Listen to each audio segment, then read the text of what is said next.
G'day, ladies and gentlemen. It's Joe Saunders here again for another episode of the Managing Violence podcast, where we unpack subjects relating to violence management, aggression management, and self-defense each and every week. And it's a real pleasure to have you back on the podcast for our second episode. Thank you so much if you listened to the first one, and even bigger thank you if you managed to hit the subscribe button already. If you do enjoy the show, please hit subscribe and leave us a review. It helps out so much with helping other people find the show and helping us reach more people and helping more people down the road. So the focus of today's episode is the truth about surviving violence.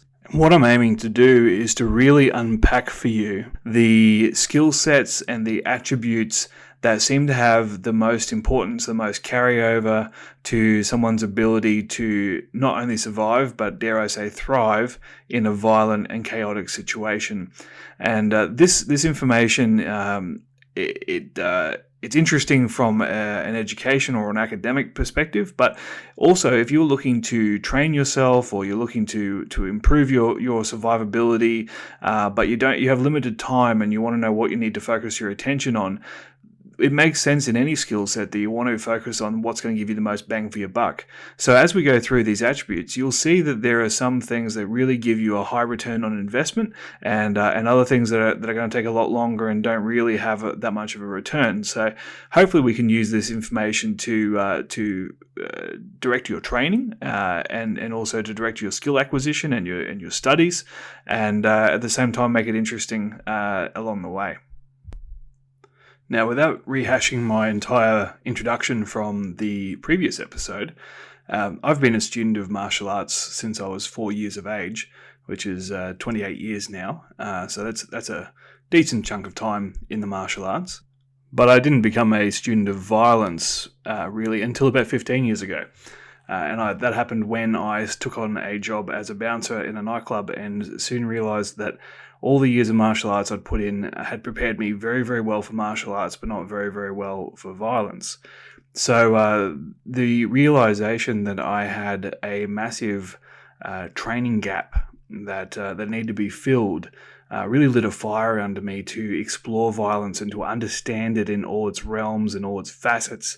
I wanted to know everything about it. I wanted to know the psychology. I wanted to know the pre-contact, the post-contact, the during the contact. I wanted to know all ranges of fighting. I wanted to know verbal de-escalation.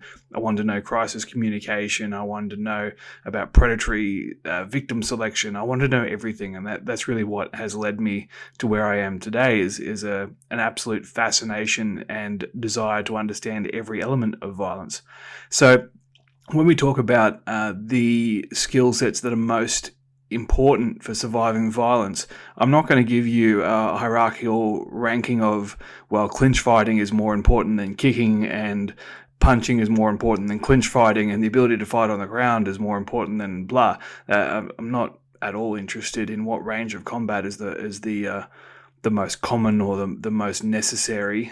Maybe that will be a topic for another day, but today we're looking at violence and self-defense in a holistic nature and looking at what are the attributes of people that survive violence versus those that crumble or become victims of violence. Now, I've had violence perpetrated against me on many occasions after nearly 15 years in the private security industry. Many of those years, those early years especially, spent bouncing in nightclubs and doing security in mental health hospitals and emergency departments, and basically wherever the action was, I sorted out. I think partly to learn and to gain experience, and partly to test if what I was teaching was actually going to be working in reality. So I have had plenty of experiences of violence. I've been punched and kicked and spat on and had my head stomped on. I've been stabbed with a pocket knife, and I've been threatened with a syringe, and I've had lots of awful stuff. I've been bitten, had a chunk of my skin ripped off. I've had some great experiences, but I got through all of them, and I'm very proud to say that despite a couple of ambulance rides, I can't say that it destroyed my willingness to fight on or my willingness to continue working. So as far as I'm concerned, I survived that violence quite well. Others that I worked with, encountered very, very low level violence, such as just a verbal abuse or copying a spray from somebody, and that was it. They're out of the industry. They didn't want to deal with it anymore. They weren't signed up for this, and they're out. So I became very intrigued about what is it that makes some people more durable than others, and that's what really started this exploration into the truth about surviving violence. What was most interesting about this is what started off as a fairly small sample size of bouncers and me just looking at what made them effective at dealing with the violent nature of our job.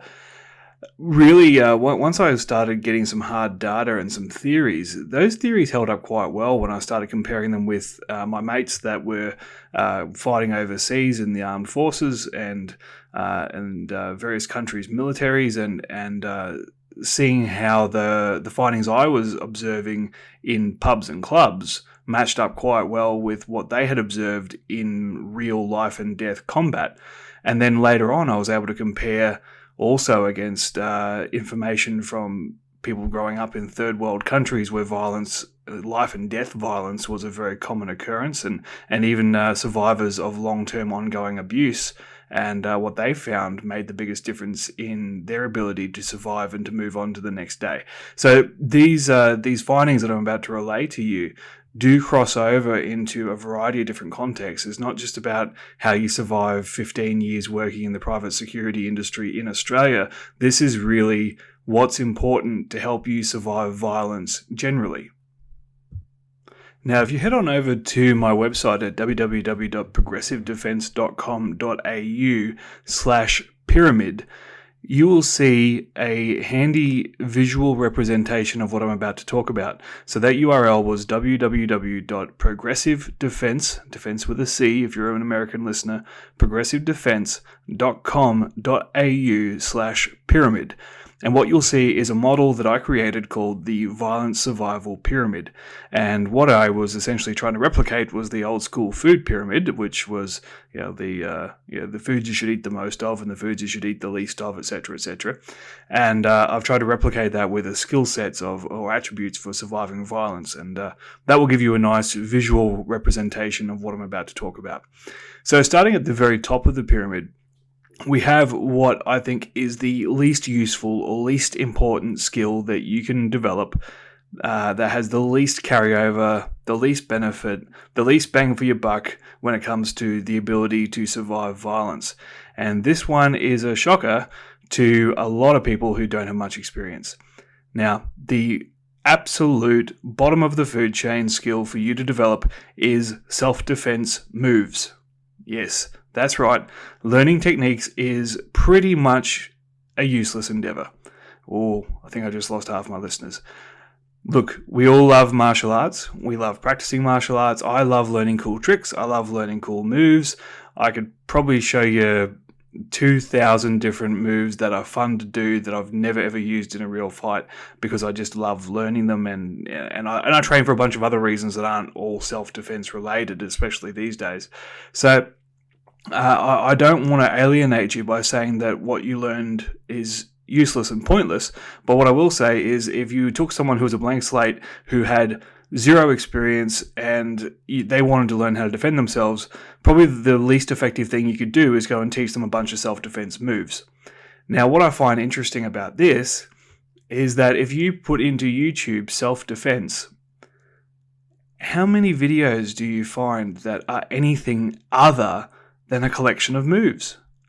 It's like we expect that the average person seeking out self-defense, which, sorry to generalize, but the average person seeking out self-defense is a woman between the age of 22 and 45 who usually has children and usually is a little bit out of shape and usually has at least one injury.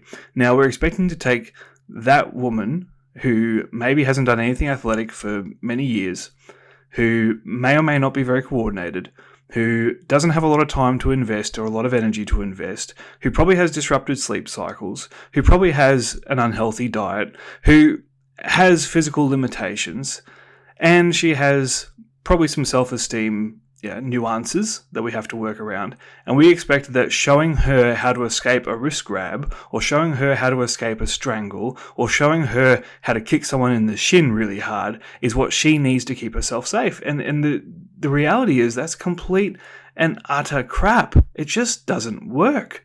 That's not what she needs to learn. And by equipping her with these skills and telling her this is what you need to defend yourself against a mugger or a rapist, what you actually do is you instill a false sense of confidence that is going to get her killed. And it blows my mind that people can teach this in good faith and go, well, I've taught them a bunch of moves, therefore they're safe. Reality is that most people that come along to a self-defense class, they don't want to train for 10 years. They don't want to get a black belt. They want to learn something very, very useful and learn it very quickly and then leave the course and say, well, I'm safer now. And if you taught them anything more than 2 techniques, they're going to remember less than 30% of what you taught them a week from that day. So unless they're going to get jumped in the car park as they're getting back into their vehicle after the self-defense class, your techniques probably didn't make any difference to their safety at all. They've forgotten most of them by the time they get home. And you know what happens in these courses, because I hear this all the time from my students and from people I've trained over the years. They get home and they try the technique against their husband or their son or their brother or whoever it is. And when the other person resists or gives them some appropriate feedback on whether the technique is working, they can't make it work. And because they can't make it work, they lose all faith in what they just learned, and therefore they are actually now less confident and more scared than what they were before they started your class, and they're also $100 broker. So I do question, what is the value in teaching technique before you teach anything else? Yes, there is a place for technique, but it sits right on top of the pyramid as the least effective part. Want some proof in that? Go watch YouTube, see how many people successfully defend themselves against violence without a second of training in their entire life. The people growing up in third world countries who are fighting for their life on a regular basis against people that are trying to mug them or steal from them or kill them or rape them, they're not going, oh, well, I haven't done any karate classes, so I guess I'm dead now. Our ancestors, when they were fighting over the last piece of food and another tribe was coming in to steal it, they weren't going, oh, hang on, I better go sign up for self-defense lessons. Human beings know how to fight, and we figured that out a very, very long time ago. If you have everything else in place, the knowledge of technique is the cherry on top. And I say that as a committed martial artist who's been doing this for nearly my entire life. I love learning technique. But I can tell you that I've been in a lot of real fights, and I can't recall too many times where I've used something that resembled really nice technique. Most of the time, it's a rough approximation of whatever I thought I was going to do, and thankfully the years of technique training meant that it was somewhat effective. But it certainly wasn't a nice, clean self-defense technique like you can see in 1,000 different videos on YouTube, all of which make me want to vomit. Techniques are the last item you should learn. They do not enhance your survivability unless you have everything else in place. I'm sorry if that upsets you, but that is 100% my findings, my experience, my data, and that is verifiable across all different areas of violence, and I challenge anyone to prove otherwise. Actually, sorry guys, can I just go on a little rant for a second here about techniques, because this really grinds my gears and it really gets on my nerves when I see this stuff pop up in my Facebook feed, because quite clearly I Google self-defense quite often, and Facebook is well aware that I visit a lot of self-defense and martial arts websites and pages, so I get bombarded with the advertising. Can I just draw attention to something? There's been this one ad that's been popping up constantly saying, learn SWAT combatives. I was a former SWAT officer. I have put together the 17 techniques you must know to defend yourself. What an absolute load of crap. 17 techniques is overkill. You need about 3 techniques total ever if you're a regular person. Secondly, SWAT is not the place I'd be heading to for hand-to-hand combat, hand-to-hand self-defense.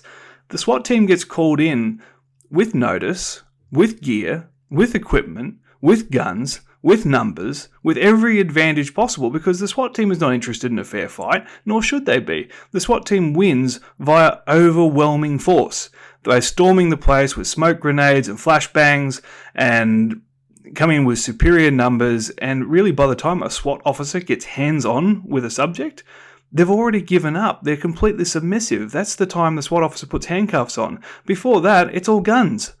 So why you would want to learn hand-to-hand combat from a SWAT officer absolutely blows my mind. If you must go to a police officer, go to someone from general duties who, or maybe riot control. But realistically, I mean, these guys are, just because they're a cop doesn't mean they know anything about hand-to-hand self-defense. They've got the advantage of numbers, the advantage of tools, the advantage of an element of authority. I know a lot of cops, and I love my friends that are cops. And look, a couple of different turns in my life, I would have been one myself. But reality is, I know a lot of cops, and I only know about 5% of them that can fight at all. And those are the ones that have gone out and taken on training themselves. Being a cop does not make you a good fighter, and it certainly does not make you very good at teaching self-defense, unless it's a skill that you've acquired in your own right, in your own time. And I'll say the same thing for everyone that preaches, I'm a former SAS this, or I'm a former Navy SEAL that, or I'm a former Delta Ranger, Cowboy, Spy, Ninja.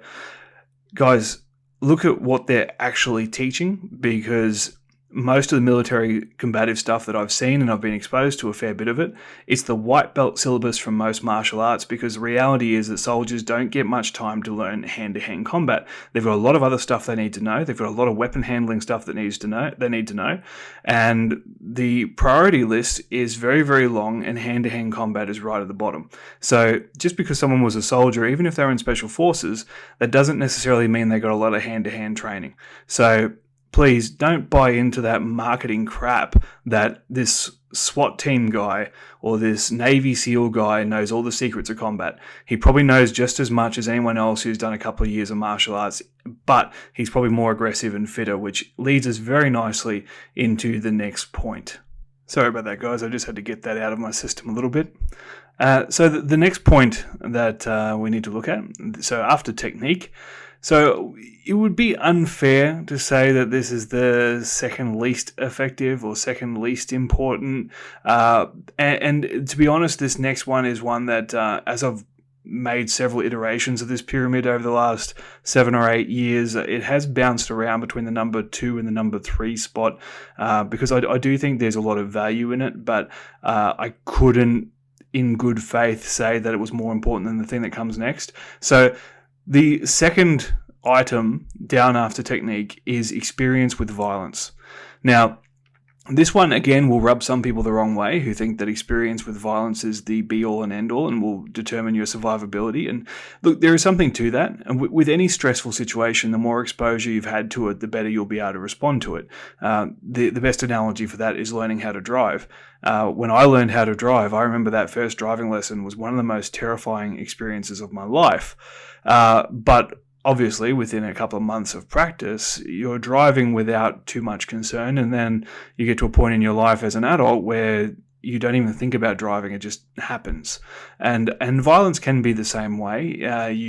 Once you've been exposed to it enough, and once you've seen the pre-fight interactions play out many times over, you start to read it, and it just becomes part of your life. And certainly, I got to that level myself when I was bouncing. I wasn't really concerned about fights breaking out. I could see them happening, knew what was going to happen, had a pretty good read on the crowd, and was able to act appropriately.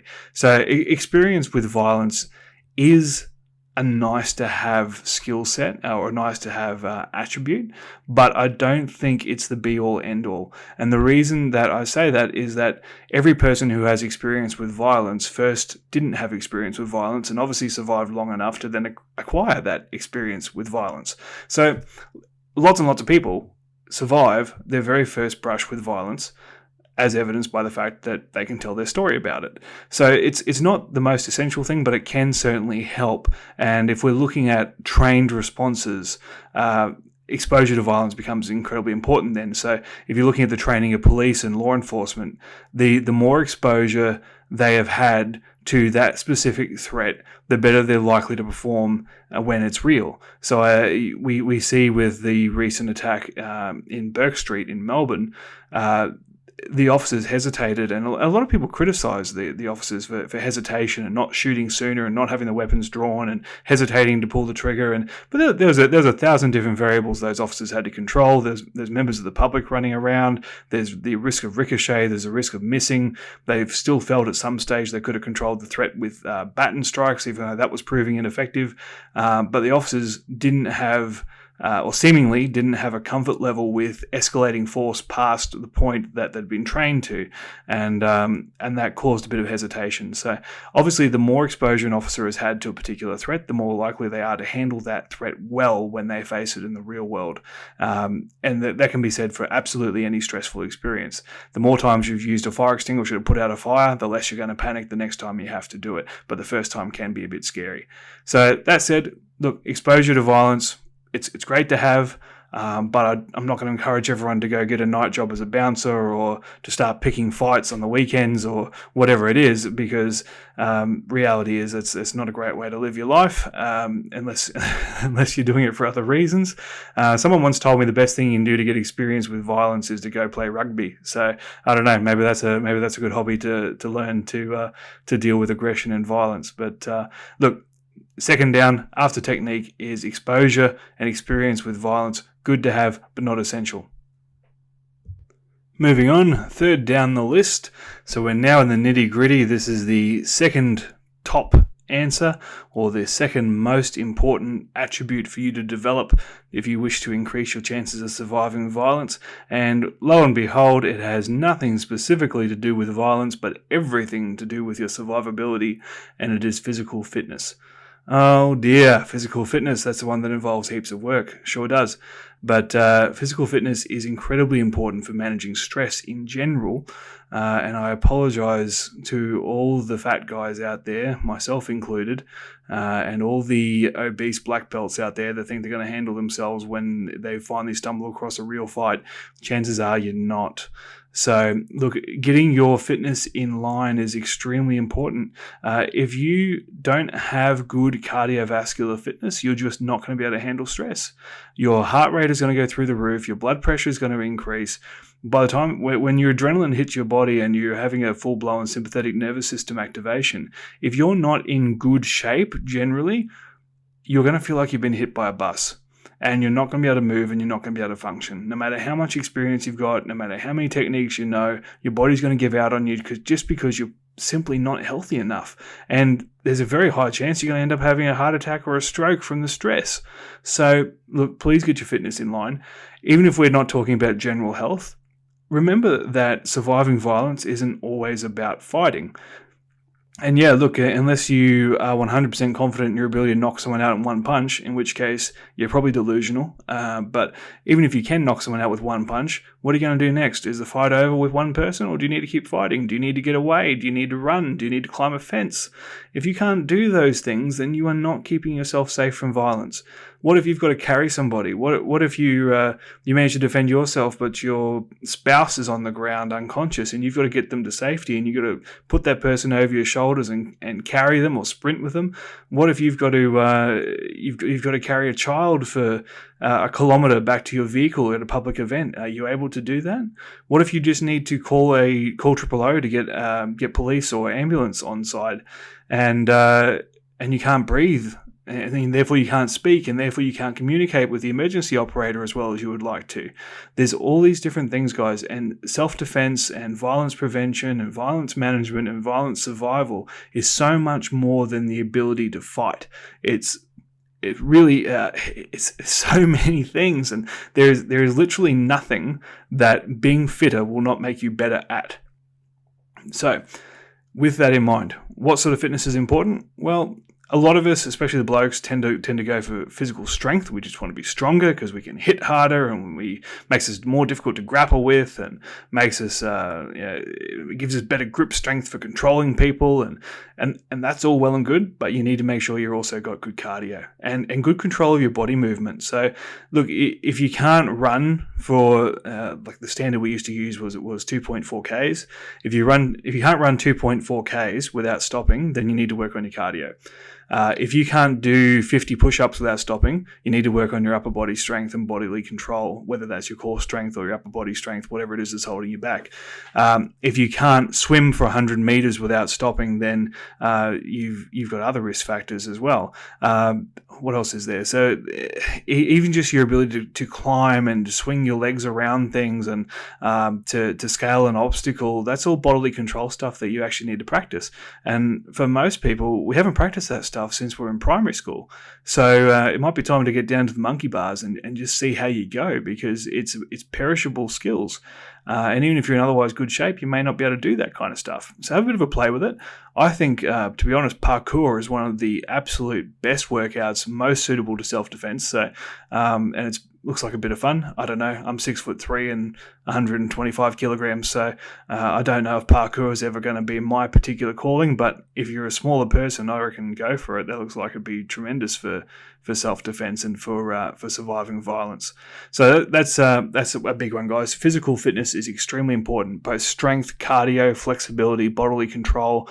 It is an area where you can be jack of all trades, master of none. That's perfectly fine. As long as you're healthy, your heart's good, your brain's good, your blood's good.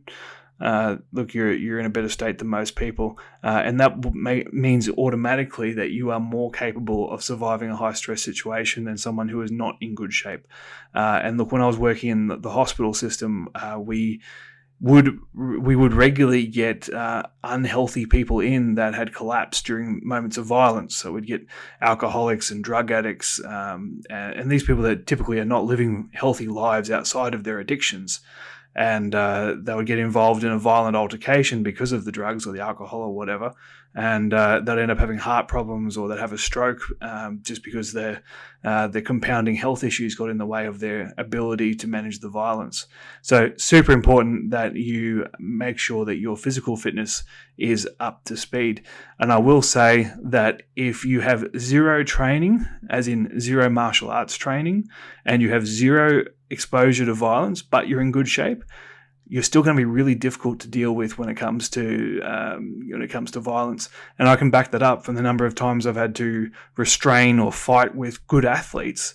And these are sometimes university students. They're college kids. They're kids that have probably never been in a fight in their lives, at least not a proper one. But they're in good shape because they're a good level athlete. And without any training or any experience, a good athletic kid is really bloody hard to control. So there's something to be said for good physical attributes, and it's something that you can train and you do have control over. It just takes discipline. And we will do an episode in the future on physical fitness for self-defense, as that is a particular interest of mine. So item number 3, third from the bottom or second from the top, is physical fitness. All right, the last item on the list, and the most important attribute or skill that will have the most bang for your buck for increasing your ability to survive violence is, drumroll please, a survival mindset. A what? A survival mindset. That is the mindset that I will survive this, that you can't kill me, and how dare you for thinking that you can. The survival mindset is the single most important thing that will determine your ability to survive any kind of violent situation. Now, it can look like many different things in many different people. I always say that it's the indignant rage that comes across you when you realize that someone is trying to hurt you. So rather than being fearful, rather than being terrified, rather than being encapsulated in fear, it's actually like, how dare you? Like, you really think that you can do this to me? You really think that this is okay? This is not okay, and I'm going to educate you in your ways. That survival mindset of refusing to be a victim, refusing to categorize yourself as, woe is me, I'm done for, I'm dead, that is completely destructive. So the mindset of, I will win, I'm going to escape this, or I'm going to end this, that is what keeps people alive. People that give in and let it happen to them, they either get killed or they have a really, really hard time recovering emotionally after the event. And this is even true with rape survivors. The statistics that I was provided by a rape centre many years ago indicated that women that fought back during rape recovered on average 3 times faster psychologically than women that did not fight back during their assault. Now, there's a lot of other factors that go into that, and that's certainly a topic for another day. But it is interesting that those who fought back, that had that survival mindset, even though they did end up on average sustaining more superficial injuries, did tend to recover psychologically after the event a lot faster. So that's something that's interesting to explore at a later stage. But certainly the mindset of when I was training security and protection personnel, I used to call it the going home mindset. And that is that nobody, no how, no way has the right to stop you from going home to your family at the end of your shift. And if you can take that in mind, it enables you to do incredible things, to survive incredible hardship and incredible pain and incredible adversity, because there's just no other option. And that's what I try to instill in all my students and my employees over the years is you don't ever let anyone win. You don't ever let anyone beat you. It's not an option to lose, because losing means you're dead. So therefore, take that option off the table. If it comes to that and you get killed, you don't want it to be because you gave up. And I reflect that even in training. So when if you come along to a progressive defense class, if we're doing a knife drill, I don't let the victim lose. Now, some instructors will say, well, how do they learn from that if they always win? Believe me, if you got stabbed 27 times during a drill, you'll realize that you had some room for improvement. However, I will not let someone practice dying. I'll just say that again, just make sure that everyone heard me. I will not let someone practice dying. I don't care if they've been stabbed 27 times. People have been stabbed 70 times and still survived. So therefore, keep going. Keep fighting until you win. I want every single repetition to be a positive reinforcement that you can survive anything. If you go to the progressivedefense.com.au blog, on the accompanying blog post for this particular topic, you'll see an image of a woman in Russia who was stabbed in the neck with a kitchen knife, literally had a massive knife embedded next to her spinal cord in her neck by a mugger. And she fought him off and he fled, and she got home and didn't even realize she still had the knife in her neck. She didn't even realize she'd been stabbed. Her survival mindset was so strong that she just didn't even register the fact that she had a knife sticking out of her neck. People can survive all sorts of things. There's stories of people having arrows fired through their head and sticking out both ends of their skull, and they still survived and fought on. Just recently, I saw a video of a police officer who was shot 4 times and still managed to get back to his feet, return fire, shoot the bad guy, and then hold on to life until backup arrived to take him to a hospital. So if you don't give up, it's amazing what you can overcome. And unfortunately, a lot of instructors, even if they acknowledge this, and look, many don't even think about it, but even if they acknowledge this, they seem to think that the survival mindset is something you're born with, that some people are warriors and other people aren't. Well, yes and no. Some people do have it more naturally than others. Some people are the sheepdog and some people are the sheep, but it doesn't mean you can't train sheep to be safer and to be a bit tougher. So it's all about training them to be resilient and not letting them lose. Don't let them quit.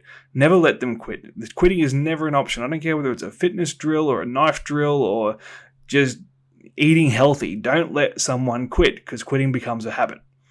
So look, that's really important. The survival mindset is all about not quitting. It's about indignity. It's about rage. It's about valuing yourself. It's about fighting for whatever it is that is going to keep you going. And I always say to when I'm teaching women's classes, I often get women on my classes that just can't imagine ever having to hurt somebody. They're very placid people. They're caring people, especially when I used to train nurses all the time. So you get a lot of people in these professions that they're carers, they're nurturers. They can't imagine ever sticking a thumb 2 knuckles deep into someone's eye socket. They just can't imagine doing it. But if I put them in the mindset of someone is about to abduct your child, or someone is standing over your child with a knife in their hand and the other hand on the belt buckle of their pants, what would you do?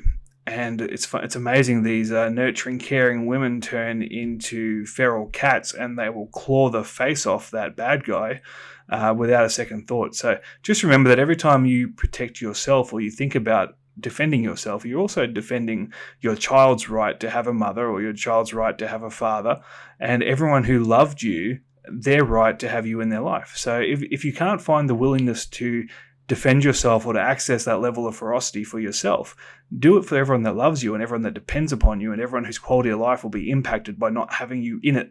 If that's what it is that takes you to get, if that's what it takes you rather to acquire that survival mindset, then use it. But if you don't have the overwhelming need and commitment to survive, nothing else can help you. Doesn't matter how fit you are, doesn't matter how much exposure you've had, certainly doesn't matter how many techniques you know. If you are not committed to survival, there is very little that will keep you alive in a high-end violent situation. So get that bit right first, then work on your fitness, then try to get some exposure or some understanding of violence, even if it is just obsessively YouTubing it, and then last but not least, work on your techniques. Techniques are good.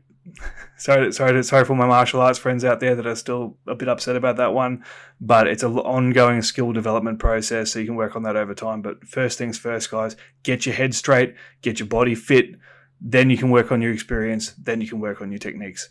That's it, guys. That is the Violent Survival Pyramid in its current iteration. This podcast has gone on a little bit now, so I'm going to wrap it up. Guys, if for any more information, please check out the website. If you've enjoyed this episode and you've enjoyed the introductory episode beforehand and you want to hear more, please click the subscribe button. Give us a review on iTunes. Throw 5 stars in there and you'll make my day. Please share this around. Let's get the word out there. As far as I'm aware, we're the only podcast on iTunes that are specifically talking about managing violence. So please help me get the word out to anybody and everybody you think could benefit from this material and for this knowledge. And that's just about it. We're going to wrap up with our quote of the week, and this is a special one for me because I've just been in contact with this man. Rory Miller is an author, a prolific self-defense author, and I've just made contact with Mr. Miller, and he's agreed to be interviewed for an upcoming podcast on this particular show. Can't wait to talk about all manner of violence and violence management with Rory Miller. But this quote is one of my favorites. He says, "It's better to avoid than to run, better to run than to de-escalate, better to de-escalate than to fight, better to fight than to die. The very essence of self-defense is a thin list of things that might get you out alive when you are already screwed." I like that. I've stolen that many times over from Mr. Miller, and my classes have heard that line many, many times. Particularly like that it's a thin list of things that might help you out when you're already screwed, because that's the reality of violence, guys. You're already in it. You got to find a way out of it. And sometimes the way out isn't pretty, but that's what we're here to learn, and that's what we're here to study, and for some of us, that's what we're passionate about. So, look, that's it, guys. Until next week, stay safe, be vigilant, and we'll talk soon. Bye.